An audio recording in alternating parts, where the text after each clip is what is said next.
Good morning, everybody. Good afternoon, good evening. I'm John Spector. I'm CEO of the Conference Board, and it is, I suppose I'd say my pleasure, but given the topic, I'm not sure that's appropriate. I'm very happy to welcome all of you to the first in a three-part series of our webcast on dysfunctional abusive behavior in the workplace and what organizations and senior leaders can do. I'm here with Steve Paskoff, who's the founder, president, and CEO of ELI, and I will come back and introduce Stephen in a minute. This is, as I mentioned, a webcast series. There are three parts. Today, we're talking about why organizational culture is so critical to stopping abusive workplace behavior. Tomorrow, on March 6th at noon at East Coast time, we're going to talk about the role of boards and governance in helping to stop harassment. And then 2 weeks later, on March 20th, also at noon, we're going to talk about the role of leaders and why leadership is so critical in stopping this behavior. You can register where you did for today's webcast for those other two webcasts as well. Just a few housekeeping items before we begin. We would love for you to participate in this webcast. I'm going to monitor the questions, and I can't take all of them, but I will take as many as possible. You can ask questions in the lower left-hand corner of your screen in the chat box. You can download the presentation, actually not the presentation, but the documents that are attached to this webcast. You can view the video or the PowerPoint screen by clicking on the four arrows in the upper right of your screen. That'll bring you to full screen or not. And we ask you at the end, and we'll remind you again to complete the brief evaluation. You can also share this webcast with your colleagues on demand. There's a recording that'll be available about 48 hours after the webcast. And this particular webcast series is available to the public because we feel that this is just a very important issue for us to be addressing. You can earn credits for this if you stay online for the entire webcast. HRCI credits and the other credits are shown here as well. As I said, I'm John Spector. Stephen Paskoff is an expert in issues of the workplace. He is the president, CEO, and founder of ELI. He's an attorney, but he focuses not just on the legal aspects, but maybe more importantly, or equally importantly, on the cultural aspects. He's been doing this, I think, Stephen, for, by my count, 30 plus years, perhaps closing in on 40 years. And Stephen is going to drive most of the presentation after I sort of set the stage for it, which I'm going to do here. This is what we're going to be talking about today. Dysfunctional abusive behavior is in the headlines. That doesn't surprise anybody. I'll just give you a quick snapshot of some of those headlines just to see the breadth and depth of it. It really is quite striking. We'll talk briefly about why stopping this behavior is a critical business issue. What is the relationship between abusive behavior and business performance? And then talk about really the main topic, why organizational culture is so critical in stopping this sort of workplace behavior. What does it take to change behavior? Why is it a persistent and a prevalent problem? And what's the business case for addressing it? And then I guess the most important topic that Stephen is going to discuss is what an organization needs to do to create an inclusive speak up culture. What are the 5 critical components? How do we create accountability? And what are the obstacles that a person would typically face? And how do you overcome those? So let's just start with the headlines. This issue is all over the place, and most of these people you can probably recognize. They come from the corporate world, they come from media, they come from NGOs, they come from government, they come from, unfortunately, from charitable organizations. There's really no segment of society that is exempt from the challenges and the examples, unfortunately, that have been set. And it's not just individuals who are affected and who are around whom the public is aware. It's also brands, and I think it's fair to say iconic brands. These are proud organizations with long histories, and they're going to be feeling the effects of this for a long time. It's not something that they're going to easily overcome. And I can tell you for sure that all of these organizations and the others that are being affected by it, this is or perhaps the central issue that they're facing, at least now in the short term. There's really a movement that has been started. Me Too has done what the law could not, is perhaps a good way to describe what's happening in the US. This is an example of Democratic House members. I'm sorry, I need to refer to my papers because it's hard for me to read it on the screen. I'm dressed in black as a show of solidarity and making sure that people understand how important the issue is to them. But it's really not just a US issue, and perhaps it's for those of us that are in the US, which may be a majority of the people on this webcast, it is perhaps striking to understand how global this issue is. And so let me just give you a quick overview of some of the other press coverage and events that have happened around the world. Here's a picture of the European Parliament with a number of representatives holding up Me Too signs. You'll notice both men and women. This is, I think, a major issue in Europe, not just in the Parliament. Here's an example in Norway of a major political leader resigning amid claims and scandals as well. And it's not just in Europe. I think we can, another example in the corporate world in Europe, but it's not just in Europe. I think here we see in China, the issue is arising. And of course, it's coming up in China in a unique Chinese way. The Chinese government always talks about that China is unique and it deals with issues in its own way. In this case, there's some back and forth with respect to censorship and to what degree the country really wants to talk about this issue. But it is, in fact, coming out to some extent. And I think we're seeing even in Asian societies that this is as important an issue as it is anywhere else. Here's an example in South Korea in the corporate sector. The chairman of Asiana Airlines embroiled in a similar type of scandal. And in the parts of Asia where there's sort of more of a Western culture, of course, not immune to this as well. Deputy Prime Minister of Australia resigning for the same sort of reasons.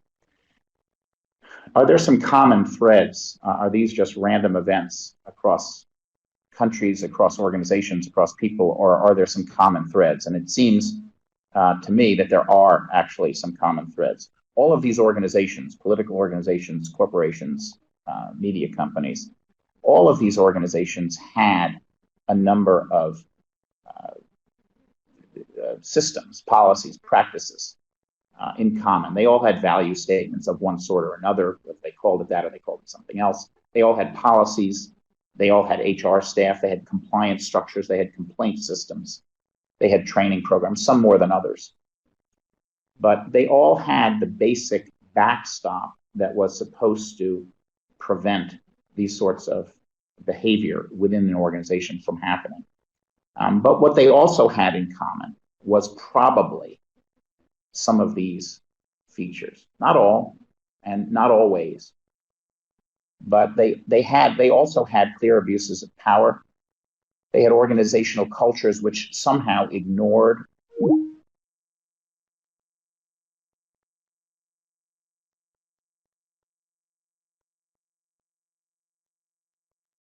Paskoff from Atlanta, and I appreciate being able to work with the conference board on this presentation. Let me summarize where we are. Abusive behavior is on the rise. We see it across the globe. It's making headlines. It's affecting enterprises internally, and it's drawing more attention than I can recall. And yes, John, a 40-year career starting in the 70s when I was enforcing the law for the Equal Employment Opportunity Commission. Now, when John was last, I could hear him a moment ago, the point he was making was that organizations had all the right things in place. They had policies, they had values, they had statements, they had training, they had complaint systems, and yet they had what you might call catastrophic organizational cultural failures. How did that happen? I think the key is, in what I just said, they are cultural failures. And the way to look at this is that A, this is a business issue. It's not just a legal issue. It extends to the brand's vitality and even survival, and actually to public safety, as I'll explain in a couple of minutes. Second, you have to look at this as a cultural issue, and I'll explain what that means.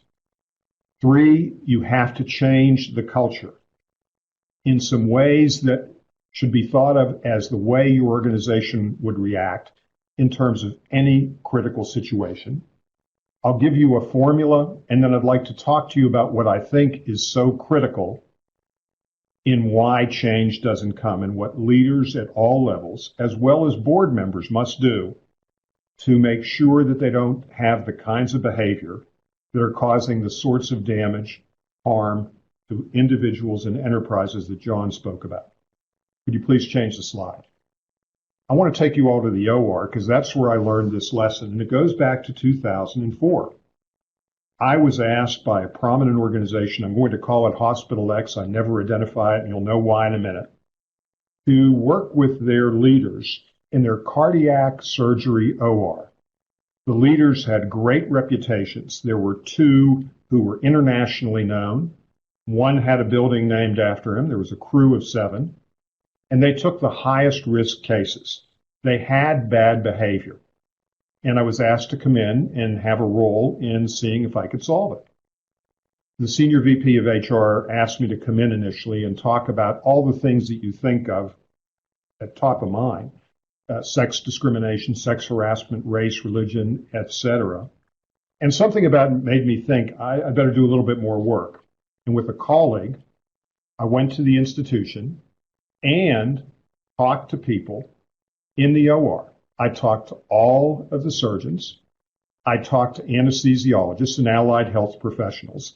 And the more I talked, the more I realized I was seeing something different than the kinds of cases that we're even hearing about now.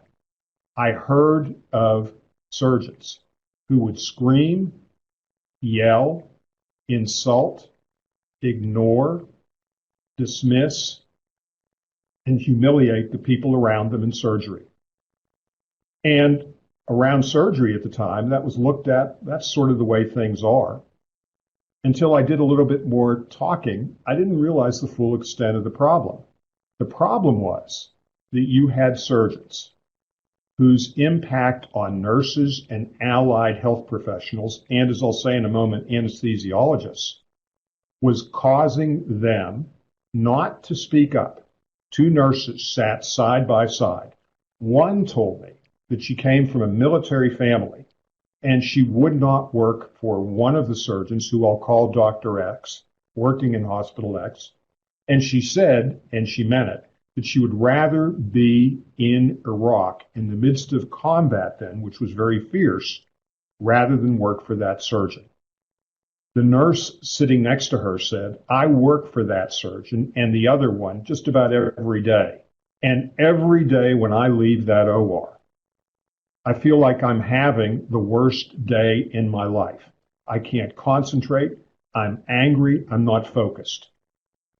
I then talked to anesthesiologists, and 2 of them, 2 males, same race, same gender, same approximate age and professional credentials, said to me that there were times in the midst of surgery when they wanted to speak up about a problem, respiration or blood gases, and they wouldn't speak up at the very first moment that they knew they should have.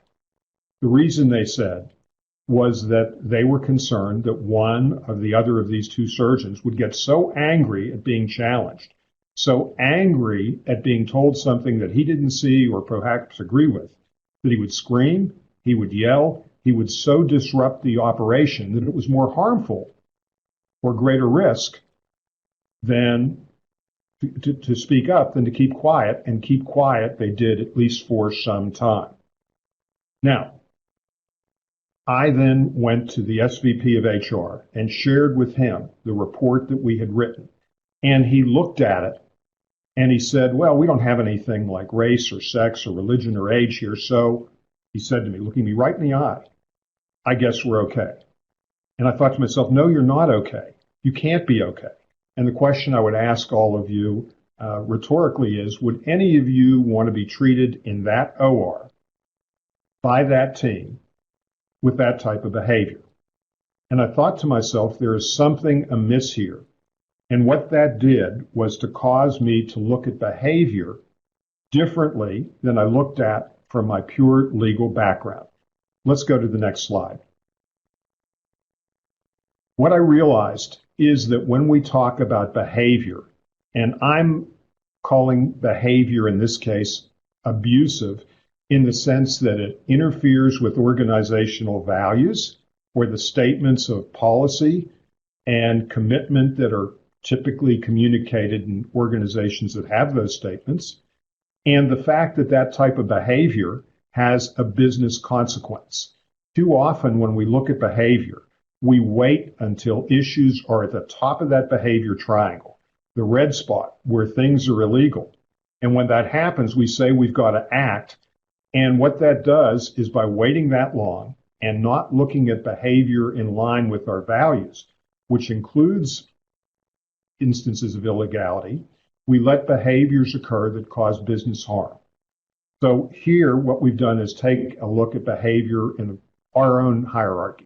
You have behavior that's illegal, that's in the news now, but you're also hearing about a lot of behavior that's not quote unquote illegal, but it may be abusive and bullying, dismissive and unwelcoming, rude and unprofessional, and I'll stress again, all of which violates organizational values. And when you take a look at what goes on in healthcare as one example, what you find is that there are instances of increased mortality and complications when you have the kind of disruptive, unprofessional, abusive behavior that I've been telling you about. And you can find the literature, and I mentioned that this occurred in 2004. But let me just tell you, within the last few days, I had the chance to speak to an esteemed professional from a different organization in the same profession, a physician. And this physician told me that the person had experienced and seen the same kinds of behaviors only very recently. Now, you might think this is just about healthcare, but it's not. If you take a look at the cases that John showed you, you'll see that there were instances of inappropriate behavior that carried on for a long time and caused great harm to the organizations. Let me tell you another story. This is from the energy industry. And this was a few years ago, but it stuck with me. There was a group of leaders almost at the C-suite, and they told me that their brilliant CEO was extraordinarily talented. And everyone knew his college board scores even then. He made sure you did. He had great credentials. But if you disagreed with him, he was prone to looking around and saying things like, where'd we get this person?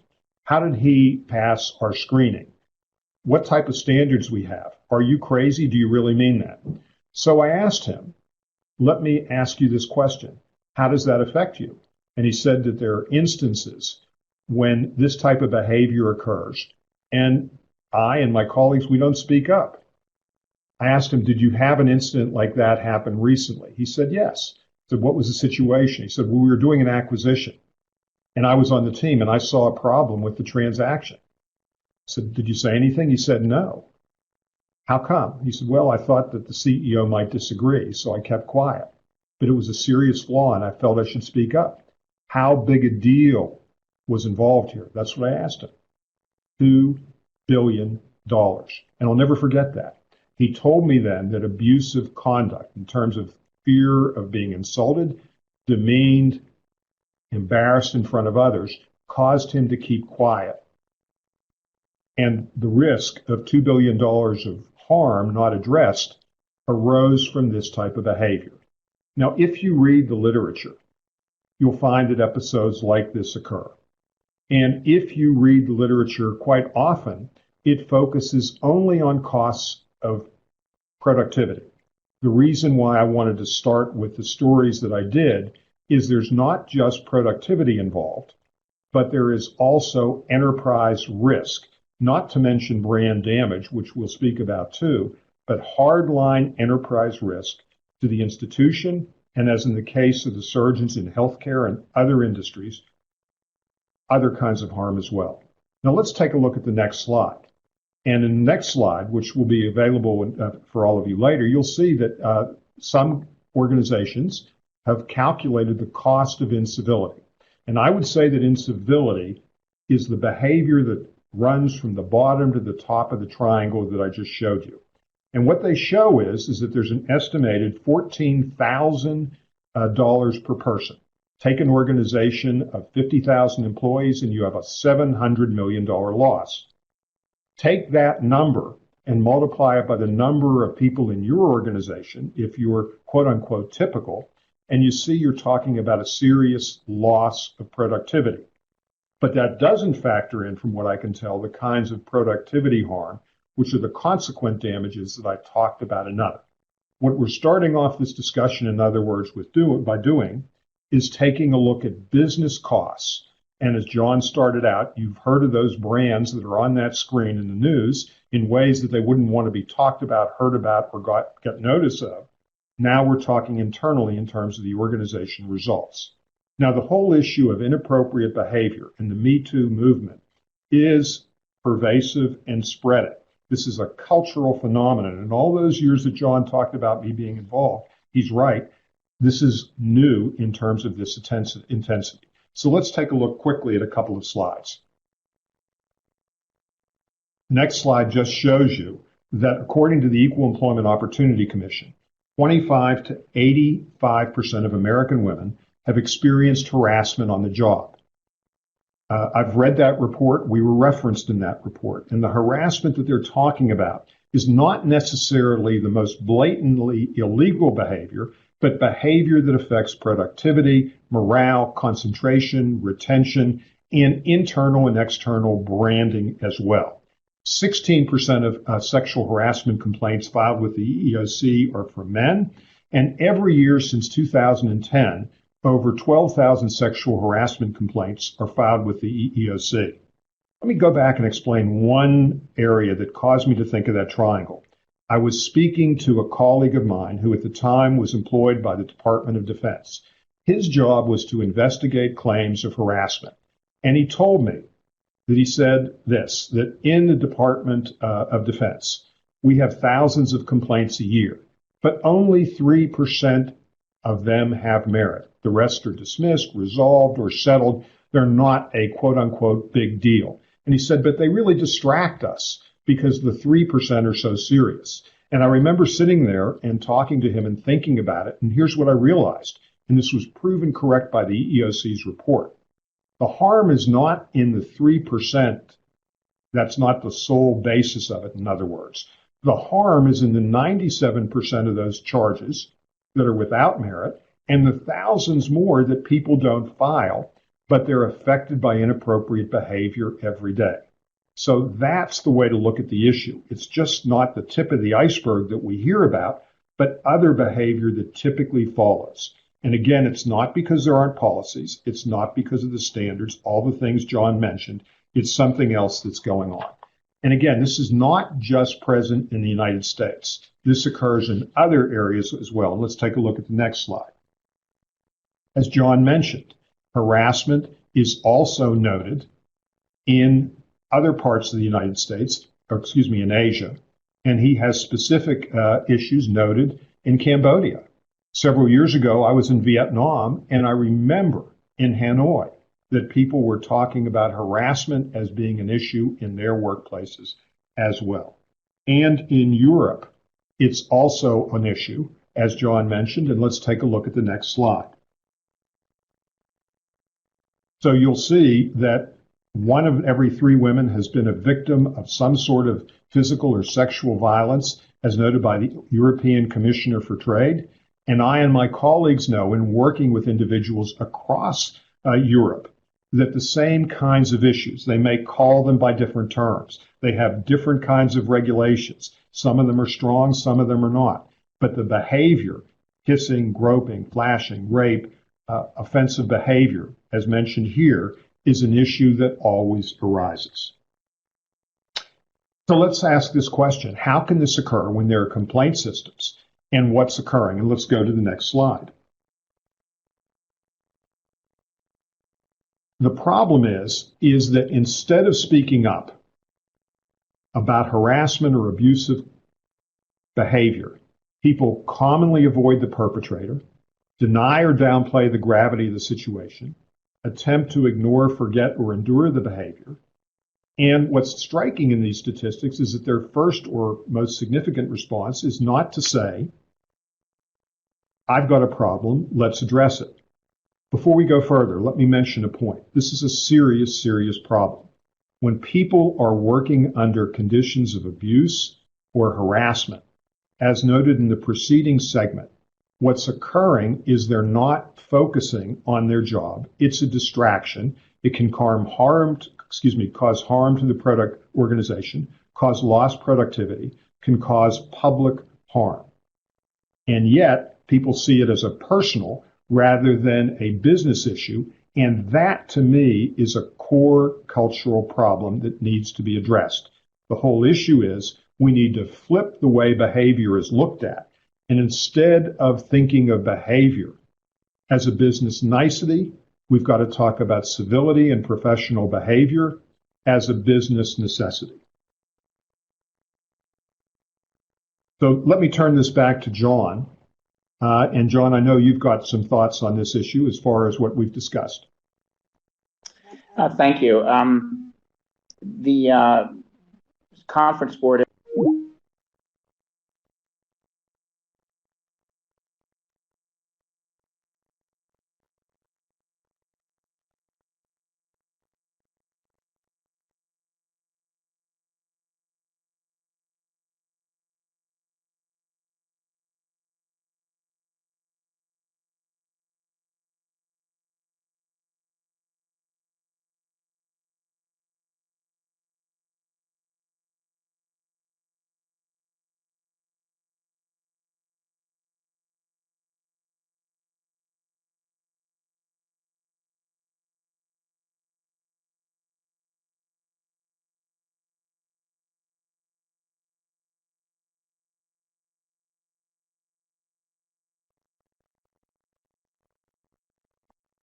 Can you hear me?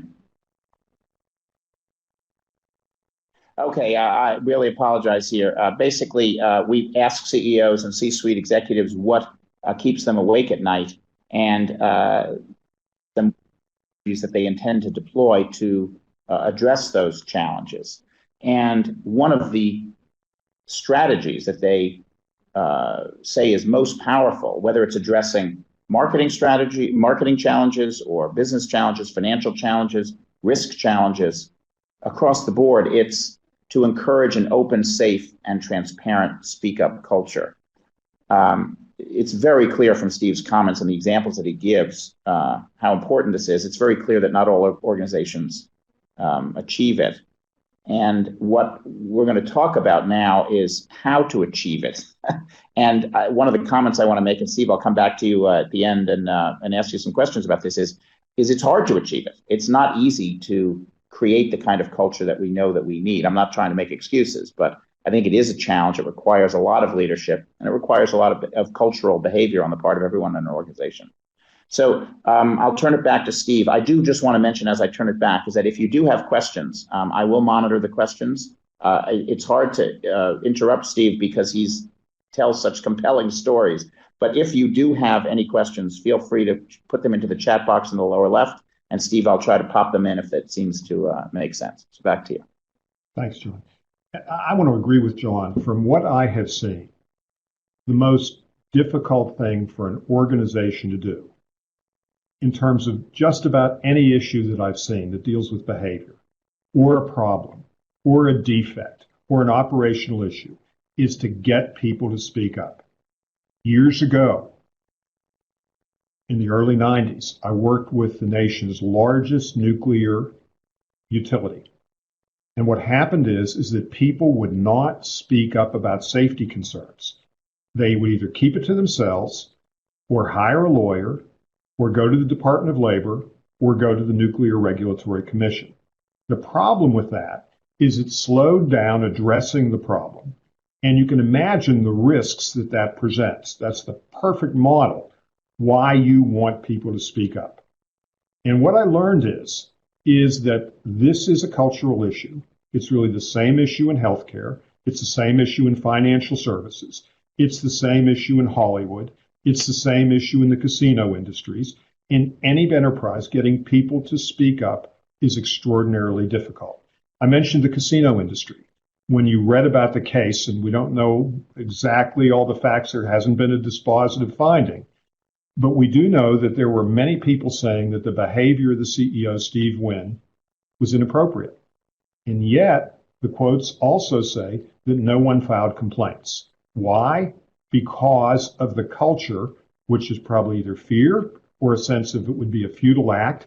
And that, despite having complaint systems and policy problems, is the issue. So let me talk a bit about what the obstacles are. It's not failing to have policies and systems in place. So let's go to the next slide. Typically, the problem is, and I'm going to address this in a compact model for you as we move forward, but I'd like to take a moment to go through these briefly. Number one, you have a lack of leadership commitment. That is, that senior leaders and board members don't say that we have standards of behavior that are not cosmetic, they are not words written on paper alone, but they need to be backed up by daily behavior. If leaders don't make that personal, if they don't invest and model the behaviors and take action, then they're sending a message that inappropriate behavior is okay, and speaking up is something to do with grave peril. Second, organizations often set standards with superstar misbehavior.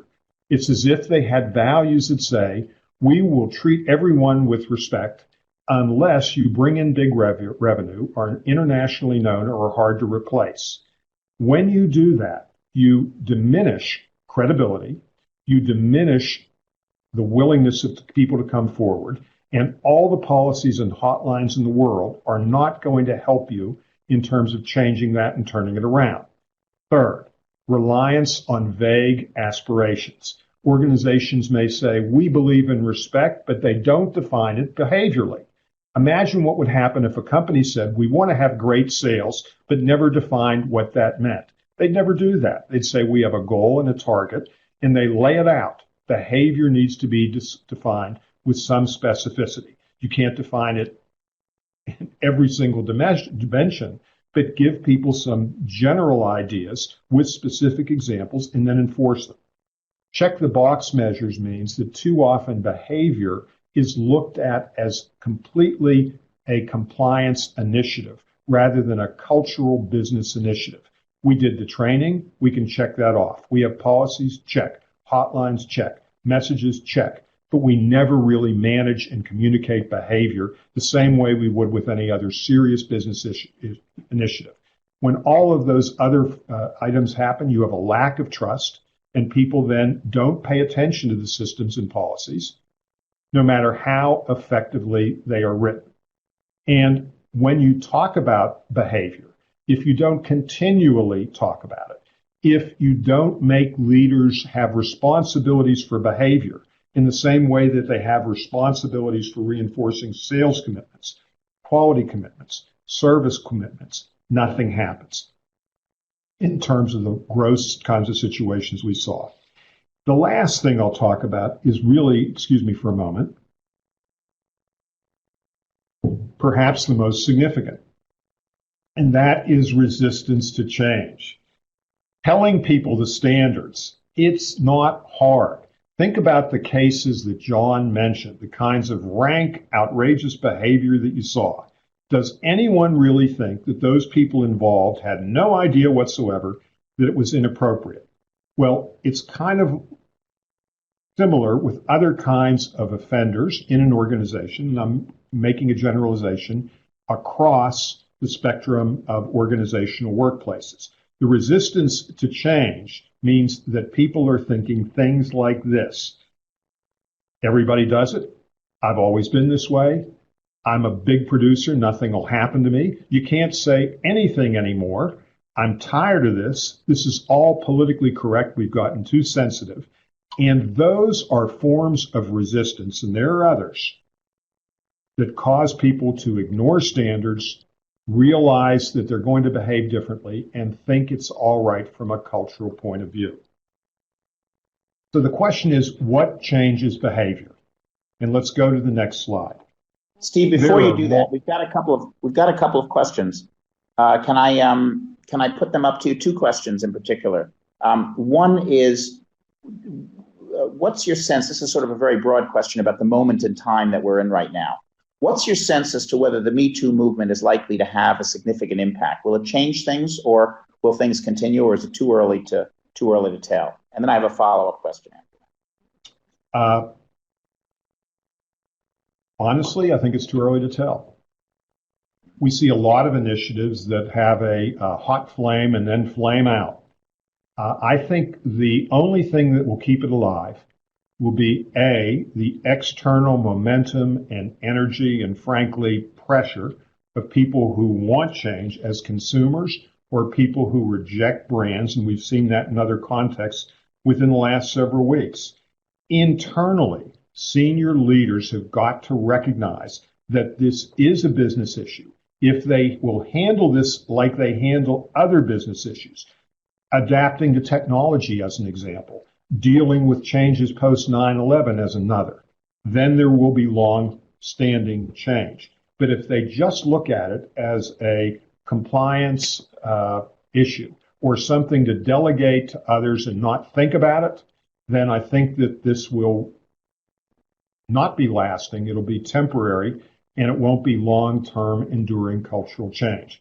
The vision is to have behavior that has elements of civility, not where people are perfect, but where you prevent the gross outrages and have systems in place and a culture in place that when people experience misbehavior, they'll speak up and it'll be addressed. That's hard to do. Yeah. Okay, it's interesting, by the way, I don't want to go down this path just because we don't have time. We've got about 20 minutes left, but it's interesting that you mentioned customers and brands, and maybe that's a subject for a whole webcast as to what is the role of the public, or perhaps what is the power of the public, or customers, you should say, of basically trying to change the behavior and making leaders understand that this is a business issue, not just a legal type of issue. But we'll come back to that. I mean, I think it's probably hard to delve into every aspect of this. There's a second question, which I think is pretty good as well. Another good question. Do you have some examples for getting at what we don't know, given that people may not speak up? How do you know what you don't know as a leader? How does a leader, in other words, how does a leader know or find out when people aren't speaking up about problems? Yeah, right, exactly. I think that's the question. In my experience, there are a couple of ways. You can do surveys, blind surveys. They will give you some sense of what's going on. They can be effective. They can show you hazards. There are instances when people will speak up, but it's fairly unusual that organizational leaders don't know there's something going on. Many organizational leaders, when it comes to bad behavior, and I'll come back to how you find out, are kind of like ostriches with their heads in the sand. They sort of know something, but unless they hear about it, they don't pursue it. In this environment, if you think of behavioral actions as a form of risk that needs to be addressed and uncovered, I think the most effective way is to go to areas where you think there may be an issue and have individual, confidential, or sometimes even group-focused type discussions that are open-ended, non-threatening, and in my experience, anonymous, where you might bring people together and say, let's just talk about what's going on. When I worked with Hospital X, as an example, when I worked with the utility and several others, you'd find that people will speak up if they trust that this is a serious, credible attempt to find out what the issues really are. Okay, good. There's a couple of other questions. I'll try to get them in, but I'm going to let you continue. We've got about 15 minutes left, and we want to leave a few minutes for more questions, so I'll ask you to take that into account. Well, in the third question from Ms. Prince, I'll get to that because I agree. Change must start from the top. The whole point of this slide is if you look at it closely, there are laws against texting, income tax violations, bribery, and speeding. But if you go to the next slide, they're not enough. People know standards and violate them. So if you go to the next slide, there's just a big caption that says, this is not enough. So here is a formula that I'd ask you to think of. There are 5 ingredients for change. The first is commitment, and that's why it's in the center, and that's why it's boldest. Ms. Prince, to go back to your question, commitment means you must have leaders saying, we have values, this is what they mean, this is how we're going to employ them, it's vital to who we are. They need to transmit that to others, and they need to make it an enduring issue. Now, let me explain the 4 other elements. The second one is communication. Communication is organizational communication, as if you communicate any initiative or change, or if you're a marketing company and you're constantly communicating about your product, surely you have the skills to communicate about your standards. There's also individual communication that's critical. Communication means that leaders and members of the community talk about standards of behavior, raise issues of behavior, because it's part of the organization's understanding of how they do the best work. Content means policies, systems, education, training, but they need to be delivered effectively and reinforced. You have to have consequences. That means that if people act inappropriately, it must be dealt with. Now, must be dealt with means that it's dealt with in terms of the severity of the issue. There are some instances where the consequences might be, hey, be careful about what you said, all the way to saying that behavior is going to cause you to leave our organization and we will separate you immediately. By the way, I say consequences, we reward good behavior, good results, good performance, and I think there should be some recognition for behavior aligned with values. In our small company, we have 2 awards, one for a long-term friend who passed away, the George K. Award, for people who illustrate and live by our values. The John Stafford Award is for another colleague who passed away for excellence in dealing with operations and also aligned with our values. It means something. And these are acts to show that this endures. And then the whole idea is that this is something that's an element that is viewed with continuity.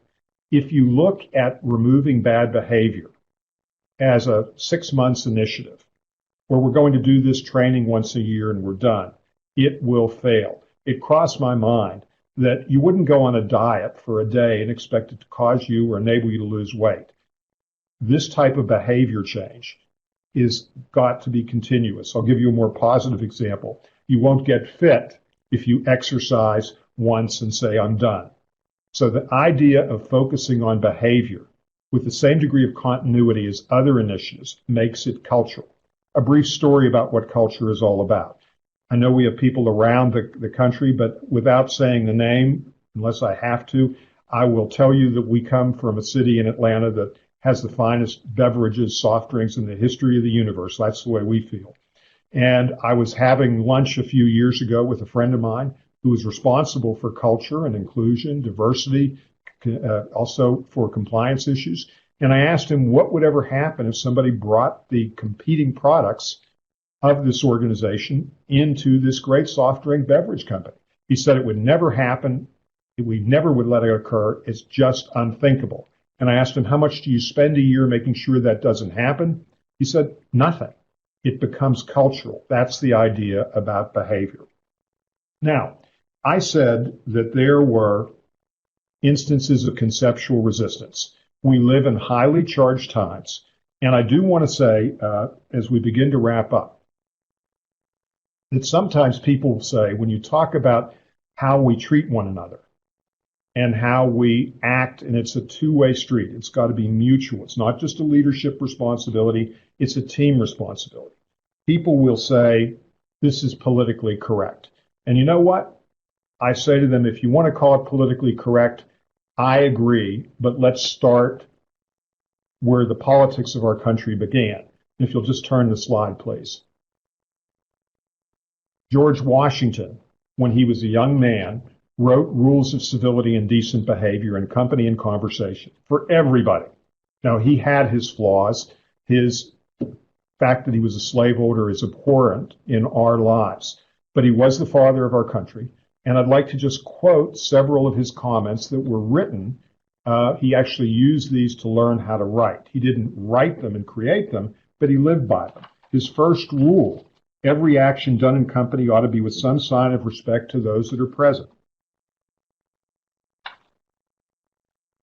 Use no reproachful language against anyone, neither curse nor revile. And I'm actually reading from his book, which I carry with me. Let your conversation be without malice or envy. Speak not injurious words, neither in jest nor earnest, and think before you speak.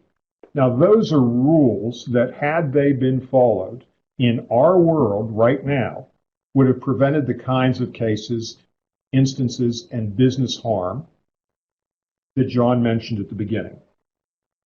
One other aspect. This is a business issue. And when we've worked with clients to get them to see that, we've developed an equation. And basically what the equation is, if we go to the next slide, is this.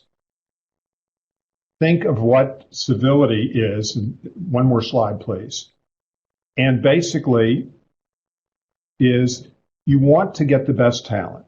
You want people to do the best work individually and in teams. You want people to be encouraged to raise ideas and concerns. And the whole reason is that that yields the best results. And each of these elements of the equation, getting the best talent, means not only having them and recruiting them, but keeping them focused, doing the best work individually and in teams, encouraged to raise ideas and problems sooner rather than later, is what makes sure that you get the best results. Getting people to see this as a business issue is what causes many people to say, I need to think about this because I want the best results in challenging times.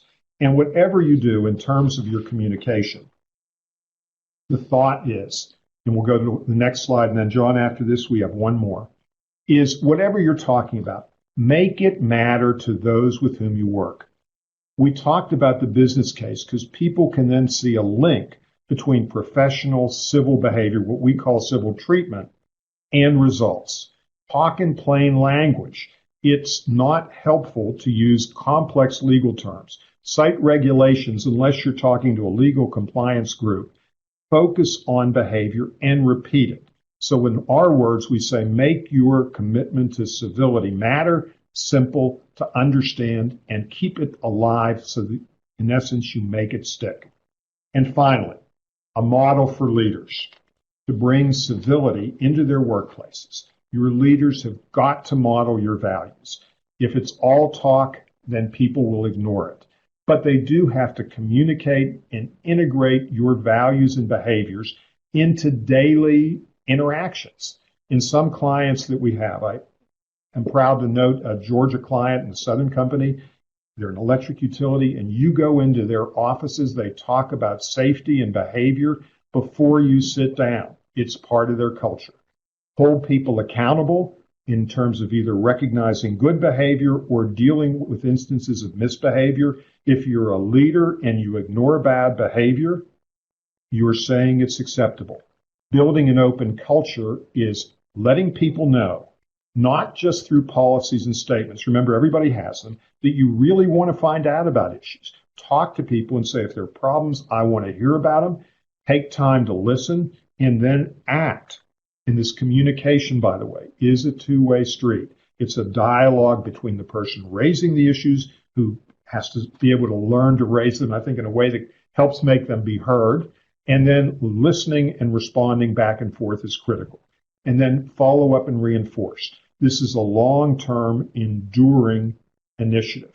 When I talk to leaders, though, one thing that gets their attention, and it's a tool that you can use with yours, is when they hear a presentation like this, to ask them to think of what they can do to bring your values alive, and do it regularly, and tell them this. I want you to list the actions you'll take, that you'll commit to, but they're not allowed to cost any money. The hidden secret here is it's daily behavior doesn't cost money to get people to appreciate and live and enjoy and thrive along with their enterprises in a civil and professional workplace environment. Thank you, John. On time, and I want to just, so give me, this is sort of like the part of the TV show where they do very quick answers at the end.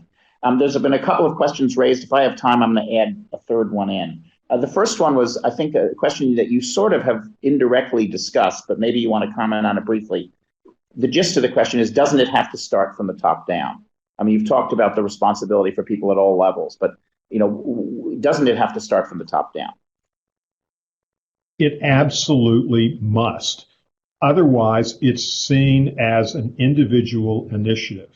On March 20th, the conference board is going to have a conference like this one, and one of the people is the former president and CEO of the Southern Company. And he told everybody, if you've got a problem, you throw the flag, and you throw the flag on me because this is about our enterprise. It starts with me. I'm committed to it. I want you to be committed to it. And this is something that we all have got to respect. And this is that important. And yes, it must start at the top. All right, good. A second question. This is an interesting tactical question. It's one we've actually faced at the conference board. Do you recommend making disciplinary decisions public to demonstrate the consequences? We actually, fired. I'm embarrassed to say that we had this happen once, but we fired an employee who was engaging in the kind of behavior that you're describing. We did not widely discuss it, which is perhaps the way you typically deal with sensitive HR issues. But what about in this case? The question is, was that the right thing to do, or is it better to set an example? John, if my wife were here and she heard what I'm about to say, she'd say, once a lawyer, always a lawyer. And I'm going to say, it depends. And here's what I mean by that. I think that this is a risk management decision. And here's what the risk is. Some lawyers would say, you've got to be very careful what you say, because if you say too much, or even if you say what's accurate, we could be sued. That's one level of risk that causes people to be very careful and say, I'm not going to say anything about it. We would just say this person has moved on, whatever. The competing risk is that if you don't let people know that you act to deal with misbehavior, people will assume quite often that you didn't. And that can breed distrust, lack of confidence, undermines your credibility, and prevents, in part, your culture from taking root. So the reason I said it depends, your organization has got to make the call on how it wants to balance the risk. I know which one I would choose. One of the participants in the webcast just put up a quote, praise in public and discipline in private. And that's the policy that we had followed. But I have to say, and I think reasonable people can disagree on this, I think that's sort of what you're saying as well. But I actually think, we had happen in our organization that someone came to us and said, there's no examples that you've actually lived up to the standards that you're espousing. And I said, no, there are examples. Here's what we've done. I didn't name names. And the person was surprised. I think it was exactly the point. On the other hand, you've got, praise in public and discipline in private, which is, good advice in certain circumstances. So I think this is going to leave this as an open issue. The last question I want to ask you is, it goes back to the point about what we call at the conference board, leadership at all levels. And it obviously has to start from the top. Senior management always has a greater responsibility than the average worker, and in this case, much greater responsibility. But you mentioned earlier on at the very beginning a $2 billion example of a company where it sounded like a senior executive didn't speak up because he or she felt that the CEO wouldn't agree. And you said, fear of being shamed or fear of being put down, fear of being embarrassed. What about fear of being wrong? What about what about when there are people for whom it is a risk to speak up even in an environment where there isn't an example or where they perceive the risk to be higher than perhaps it really is? What is the role of people at all levels to speak up? Obviously, it has to be led by the senior folks. I think the responsibility to speak up should best be presented as bring us your ideas, bring us your concerns. We want to talk about stuff because you want people to feel comfortable, John, knowing that you want to hear about all sorts of different things. So in my company, we've had people who've spoken up about ideas and they've helped us. I'm so proud of them. Our The triangle came from people that I work with saying, we need to look at behavior differently. That was something where when they spoke up, it had an enormous impact. And I tell people about it because I'm proud that they spoke up and I want them to know that you can do it. And the same thing is true with issues. People won't speak up in general unless they know that you want them to. And that, again, as I said, is something you have to practice behaviorally, just like you practice other professional skills for it ultimately to become cultural. Okay, fantastic. I have to say, Stephen, that this webcast has been very informative, but for me at least, and I suspect a lot of people who have been listening for the past hour, and almost everyone has stayed on for the full hour, it was also inspiring. I think, we hear these things. Not everything that you've said is new or brand new. In fact, much of it isn't. But the way that you've told the story and the way that you've described it, I think really is inspiring and needs to inspire all of us at whatever level we are in the organization to do a better job of creating the kind of culture and organization that you've described. I know it's going to make me focus on this more, and it inspires me to do better. And I think that's sort of one of the main purposes of the Me Too movement, and it's one of the main purposes of this webcast series. To close out, there are some additional resources that are listed here, and you can download these resources. Unfortunately, because of some of the sensitive nature and some of the names that we've mentioned and so forth, we don't want to distribute the PowerPoint. There's a report in particular that Stephen mentioned, the EEOC has published, which you can also download as well. This is, as I mentioned, the first of a three-part series. It's available to the public. Today we talked about organizational culture. On the 6th, tomorrow, at noon East Coast time, we're talking about board oversight and governance. And 2 weeks later, on the 20th, also at noon East Coast time, we're talking about the role of leaders. We ask you to please, if you have comments, please respond to the survey that you'll be sent or that is available to click on. And again, this webcast has been recorded. It'll be available on our website in about 48 hours, and please share it with your colleagues or any members of the public. Again, the Conference Board feels that this is an important issue for all of us to consider, and so we're making this available not just to our members, but also to the public. Stephen, thank you very much. It is extraordinary to have your continued support on these kinds of issues on which you are such an expert. I've learned a lot. I hope everyone else has, and look forward to continuing to work with you on this. Thanks, everybody. Take care.